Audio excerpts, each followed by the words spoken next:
একটা নির্জন জায়গায় নেমেছি যাতে ভালো করে লুটপাট করা যায় আর কি। হ্যাঁ, बड़ा हरामी हो बेटा।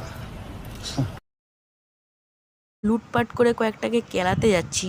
একটা জিনিস দেখবে, প্যারাশুট আকাশে লুটকে, কিন্তু 1 সেকেন্ড, এটা কি চুপচাপ বসে শালা ক্যাম্পিং করছে। সেটাকে সেখানে হাতে একটা বড় দেখে লবির টিকিট ধরে বাড়ি পাঠিয়ে দিলাম।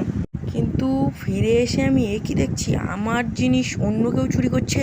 শালা সাহস তো কম না। হ্যাঁ, अभी मैं गाली नहीं दे सकता। नहीं, गाली नहीं देना। अब फैमिली देखती है, वरना मैं ऐसे ऐसे गाली दूं, ऐसे ऐसे गाली दूं ना, जिंदगी भर याद रखें ये बड़े हुए।